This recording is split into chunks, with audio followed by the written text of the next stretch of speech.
জগতের মালিক কে? কে? আল্লাহ। কালকে যদি আনন্দবাজার পত্রিকায় এই ঘটনা ছাপা হয় যে মাটির তলাতে মানুষ খুঁজে পাওয়া গেছে, তারাও জলসা করে, তাদেরও মাদ্রাসার কালেকশন হয়, তাদেরও শ্রোতা, খাওয়া দাওয়ার ব্যবস্থা থাকে, মেয়েদের প্যান্ডেল থাকে, ছেলেদেরও থাকে, কালকে যদি পেপারে যদি এই ঘটনাটা উল্লেখ করা হয়, কেউ বিশ্বাস করে? দয়ালু রাকিম মানে ওটাও মানে দয়ালু, তো দুটো দয়ালু এক জায়গায় করা হলো কেন? এগুলো খুব জ্ঞান বিবেক বুদ্ধি দিয়ে শুনতে হবে, খুব মজা লাগে। সেটা হচ্ছে এই, আচ্ছা আমি আপনাদের এই মাদ্রাসায় 1 লাখ টাকা দান করেছি, প্রতি বছরে করি ধরে নেন। আচ্ছা আমাকে লোক কি বলবে? দানি, সীমা নাই, তাই তো? একটাই জিনিস, আমি দিয়েছি 1 লাখ, এই জন্য আমি দানি। উনি দিয়েছেন 5 লাখ, এই জন্য উনি দাতা। উনি দিয়েছেন 1 কোটি, এই জন্য উনি দানবীর। ঠিক কেমন রহমান মানে দয়া, রহিম মানেও দয়া। হচ্ছে হচ্ছে। আচ্ছা কিছুদিন আগে 22শে জানুয়ারি বাবরি মসজিদ ভেঙে রাম মন্দির উদ্বোধন করা হলো না? হলো।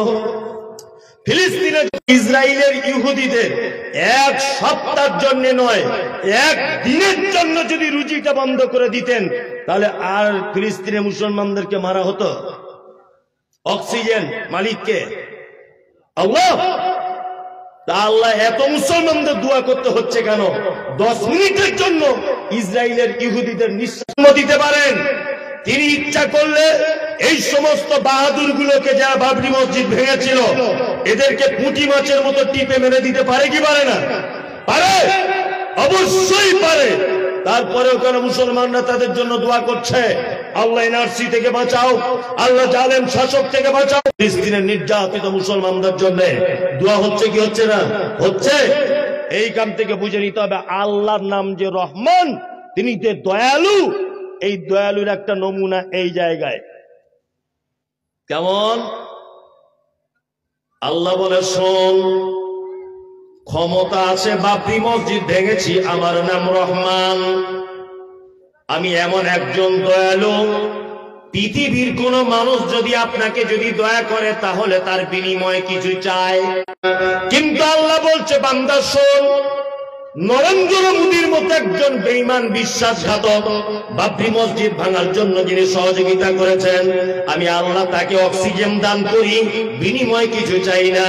আমার মসজিদ আকসা ভেঙে দেওয়ার জন্য ইসরায়েলের ইহুদিরা চক্রান্ত চালাচ্ছে, ড্রোন হামলা করছে, আর বেনামাজি তুমি নামাজ পড়বে না। আল্লাহ বলছে, আল্লাযী জাআলা লাকুমুল আরদা ফিরাশাম ওয়াস সামাআ বিনাআ ওয়া আনজালা মিনাস সামাই মাআন ফাআখরাজা বিহি মিনাস সামারাতি নাআ। আসমানকে বলে দিব, রে আসমান, মালদা জেলার জমি রেডি হয়ে গেছে, বৃষ্টি বর্ষণ করে দাও। আসমান থেকে ঝিরঝির করে বৃষ্টি হবে, বেনামাজির জমিতেও হবে, হারামখোরের জমিতেও হবে, বেঈমানের জমিতে হবে, ধর্ষকের জমিতে হবে, বদমাইশের জমিতে হবে। নামাজ আর রাহিম খাসাতান ইয়াউমাল কিয়ামা, কিয়ামতের দিনে কিছু মানুষের প্রতি তিনি খাস করে দয়া করবেন। ওই জন্য বলছি আপনাকে, মায়েরা বোনেরা যারা আছেন, যখন দোয়া করবেন নামাজে, নিজে নিজে যখন বা কোনো কারণে দিনে দয়া করে দেয়, বিনিময় কি? জান্নাত। বিনিময় জান্নাত। চলুন, আর রহমানির রহিম হলো মালিকি ইয়াউমিদ্দিন। 3 নম্বর আয়াত চলছে, 7টা আয়াত আছে। মালিকি, আল্লাহু আকবার।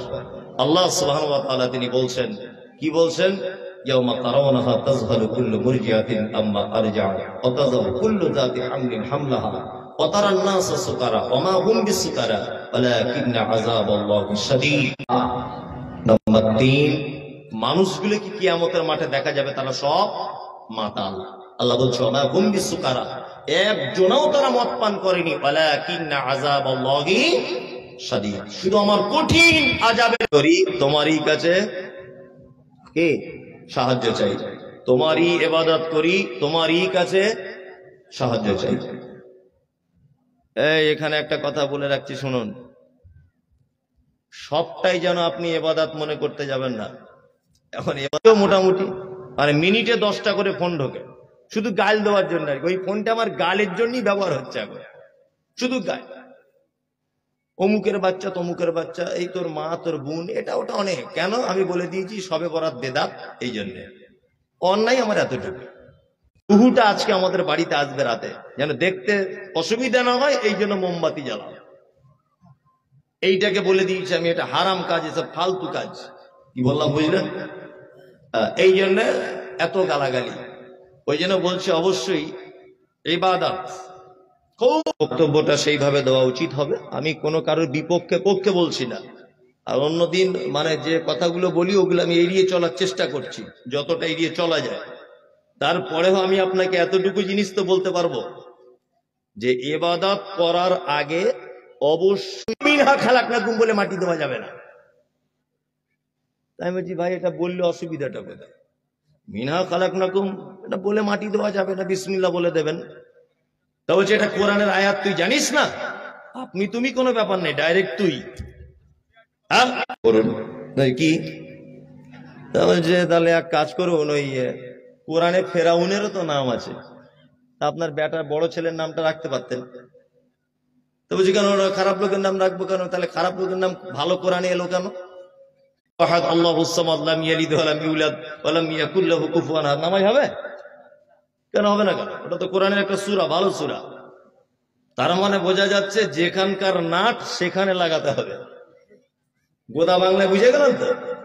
যেখানকার নাট কি সেখানে লাগাতে হবে, তাছাড়া কিন্তু কাজ চলবে না। হানিফা বলেছে, অমুক জন বলেছে, তমুক জন বলেছেন, তো অমুক তমুকের কথাতে ইসলাম চলবে না? ইসলাম চলবে মুহাম্মদ সাল্লাল্লাহু আলাইহি ওয়াসাল্লামের কথাতে, মুহাম্মদ সাল্লাল্লাহু আলাইহি ওয়াসাল্লামের কথাতে। সাহায্য কার কাছে চাওয়া লাগবে? আল্লাহর কাছে। আল্লাহর কাছে আমরা চাই, আল্লাহর কাছে না।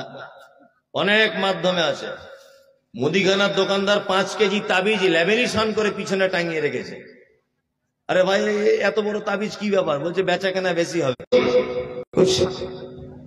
আল্লাহু আকবার। সমস্ত ব্যাপার উপকার আপনার কে করতে পারে? আল্লাহ। খায়রিহি ওয়া শাররিহি মিনাল্লাহি তাআলা। ভালো মন্দ যা কিছু চাওয়া পাওয়া কার কাছে?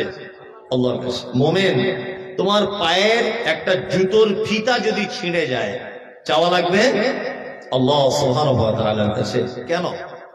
ইচ্ছা করলে আমার স্ত্রীকে একটা পুত্র সন্তান দিতে পারো, এটা বলা লাগবে কার কাছে? আল্লাহর কাছে। রাতে সবাই যখন ঘুমিয়ে যায়, আপনি উঠে আপনার মনের কথা আল্লাহকে ডেকে বলুন যে আল্লাহ আমার এই অভিযোগ রয়েছে, এই অভিযোগগুলো তুমি আমায় পূরণ। আচ্ছা, শুধু দোয়া করে করি সহজ পথে যাওয়া যাবে? যাবে? যাবে না। শুধু দোয়া করে যাবে না। আমরা ছোটবেলা থেকে শুনছি যে ঘুষ দিলে নাকি চাকরি হয়, শুনছি না? আর সত্যি হচ্ছেও তাই, হচ্ছে না? হচ্ছে। আমি এখন কোটি কোটি টাকা, আপনি যতই ঘুষ দেন চলবে না। আপনাকে চাকরি পেতে গেলে বা হেডমাস্টার পেতে গেলে সেই যোগ্যতা অর্জন করতে হবে আপনার। তারপরে যদি আপনি ফেসে যান, হচ্ছে না, তখন ঘুষ গ্যাস দিলে একটা লাইন বার করা যাবে।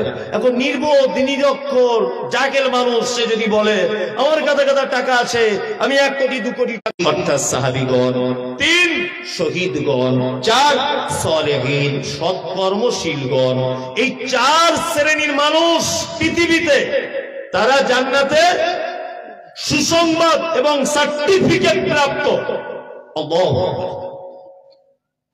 এমনিতে যাওয়া যায় না জান্নাতে। তার নাম হানজালা রাদিয়াল্লাহু তাআলা আনহু। বিবাহ করিয়েছেন নিজে, আর বিবাহতে এত খুশি হয়েছেন যে নিজে হাতে করে খোরমা খাজুর অন্যান্য সাহাবীদের ভিতরে বিলি বন্টন করেছেন, এত খুশি হয়েছেন। হানজালা নববিবাহিত জীবন, স্বামী স্ত্রী দুজন একটা বিছানাতে শুয়ে আছে রাতের বেলা, স্বামী স্ত্রী মিলন বলছেন যদি আমি জিতে বাড়ি আসি তাহলে আমি একজন ঘাঁটির স্ত্রী, তুমি যদি শহীদ হয়ে যাই তাহলে তুমি একজন শহীদের স্ত্রী। চলে গেলেন হানজালা, চলে গেলেন যুদ্ধের ময়দানে। যুদ্ধ চলছে, কোন কারণে ঐতিহাসিক অনেক প্রেক্ষাপট আছে। তার 2 মুসআব বিন উমাইর, যুবক সাহাবী, মক্কার সব থেকে ধনত্বশীল মানুষের বেটা মুসআব বিন উমাইর। 3 নাম তার হানজালা রাদিয়াল্লাহু তাআলা আনহু। 1 2 3 4 করে 68টা লাশ পাওয়া যাচ্ছে, 2টো লাশ পাওয়া যাচ্ছে না। আল্লাহ নবী সাল্লাল্লাহু আলাইহি ওয়াসাল্লাম সাহাবীদেরকে বললেন, যাও যাও। আল্লাহ রাসূল তখন বলছেন, হ্যাঁ আমি হানজালার বিবাহ করিয়েছিলাম। তখন মহিলাটি তার হাত খুলে হাতের মেহেন্দিতে আল্লাহ রসুলের দিকে তাকিয়ে দিয়ে বলছেন, আল্লাহ রসুল এই দেখুন, গতকাল আমি একটা জিনিস শুধুমাত্র আপনাকে বলতে এসেছি, সেটা হচ্ছে এই যে আমার স্বামী যদি এই যুদ্ধতে যদি শহীদ হয়ে থাকে, দয়া করে আপনি আমার স্বামীকে একটু গোসল করিয়ে দেবেন। কারণ আপনি তো বলেছেন যুদ্ধতে যারা শহীদ হয় দিলেন। কিছুক্ষণ পর আল্লাহ নবী সাল্লাল্লাহু আলাইহি ওয়াসাল্লাম দেখছেন দূর থেকে 2জন সাহাবী একটা লাশকে কাঁধে করে নিয়ে আসছেন, আর তার মাথার দিক দিয়ে পানি ঝরে ঝরে পড়ছে। জিবরিল আমিন এসে বলছেন আল্লাহ রাসূলকে, আল্লাহ রাসূল, আরে আপনি লাশ খুঁজছেন কার? হানজালার। করে তারা আসছে। আল্লাহু আকবার, কি অবস্থা! এই হচ্ছে সার্টিফিকেট প্রাপ্ত, এই হচ্ছে জান্নাতে যাবার উপযুক্ত ব্যক্তি। নবীর প্রেমে তারা কি পাগল, নবীর ভালোবাসাতে তারা পাগল। নুপুর শর্মা যখন বলল, আম্মা জান রাস্তা ক্লিয়ার করব মানে লরি আমার বুকের উপর দিয়ে চলে যাক, নবীজির উপরে কথা বলবে নুপুর শর্মা? এটা আমি মেনে নিতে পারবো না। গাড়ি আমার চাকা বুকের উপর দিয়ে চলে যাক। যে এ কথাটা বলছে ও কোন অবস্থায় বলছে?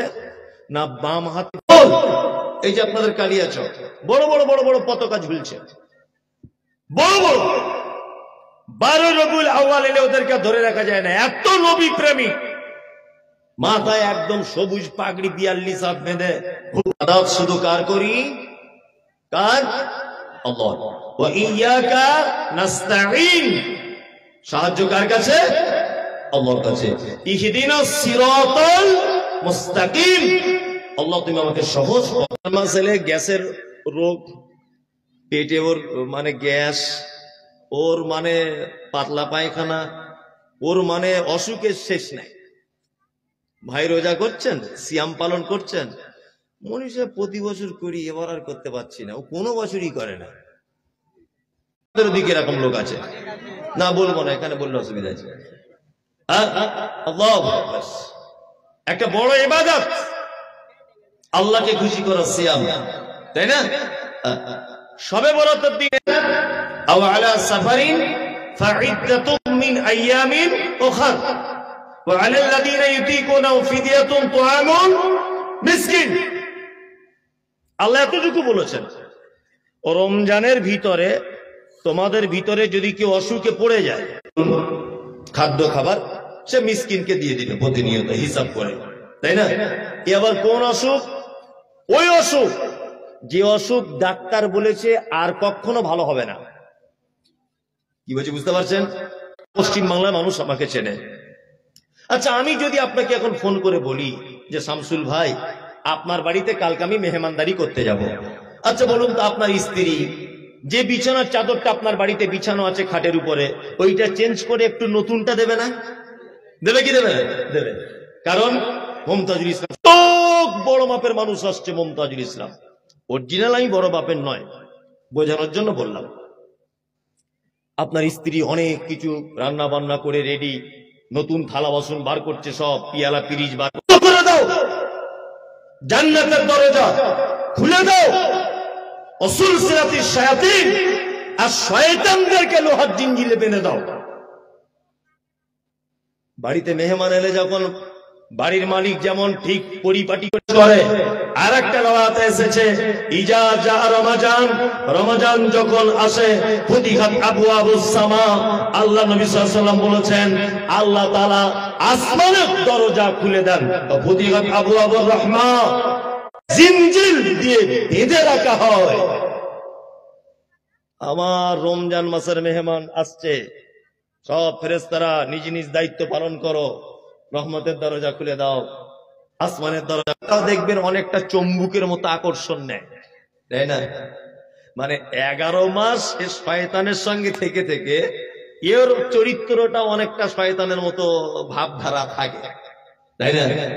এখানে একটা প্রশ্ন আসে, সেটা হচ্ছে এই যে আল্লাহ রাসূল সাল্লাল্লাহু আলাইহি ওয়াসাল্লাম বলেছেন সুলসিলাতিশ শায়াতিন, শয়তানকে জিনজিরবদ্ধ করা হয়, বেঁধে দেওয়া হয়, তারপরেও শয়তানের প্রভাব মানুষকে পড়ে দেওয়া হলো 10 তাহলে ছেড়ে দেওয়া অবস্থায় তার যে ক্ষমতা ছিল, বাঁধার পরে সেই ক্ষমতা থাকবে? থাকবে? থাকবে না। এইবার আপনাকে বলছি, কোন মানুষ যদি তার ধারে পাশে যদি চলে আসেন, বিপদে পড়ে যেতে পারে। রমজান মাসে একটা সুন্দরী মেয়ে, খুব সুন্দরী, আপনার সঙ্গে ফোনে কথা বলে, আপনাকে দেখা, মানুষ যেমন বাঘের হাত থেকে বাঁচার জন্য দূরত্ব বজায় রাখে, সে তার পাপ থেকে বাঁচার জন্য কি করবে? দূরত্ব বজায় রাখবে। এটা একটা ছোট্ট কথা মাঝখানে বলে দিলাম। সকলেই প্রস্তুতি গ্রহণ করবো আমরা ইনশাআল্লাহ আগামী রমজানের জন্য। পারলে এখন থেকে দুটো একটা নফল সিয়াম পালন করুন, ট্রেনিং নেন, অসুস্থ কিনা বুঝতে পারা যাবে, প্রয়োজনে ডাক্তারের পরামর্শ নিন, তাই না? জি, আল্লাহ সুবহানাহু ওয়া তাআলা বলছেন ইহদিনাস সিরাতাল মুস্তাকিম সিরাতাল লাযিনা আনআমতা আলাইহিম। আলহামদুলিল্লাহ, খুব বড় মাদ্রাসা, বলছে 18 জন শিক্ষক আছে, অনেক টাকা পয়সা ব্যয়বহুল ব্যাপার। এর সরকার আপনারা, সরকারি তো মাদ্রাসাকে কোনো অনুমান দেয় না, দেয় দেয় না, সম্পূর্ণ এর সরকার আপনারাই। আর সব থেকে বড় কথা হচ্ছে, ঘটনা হচ্ছে যে আজকের দিনে আল্লাহ আপনার দানটা গ্রহণ করেনি। কি বললাম বুঝতে পারছেন? যারা এখানে দান করেছেন, এটা আল্লাহ তাদের দান গ্রহণ করেছে। কি বলছি বুঝতে পারছেন?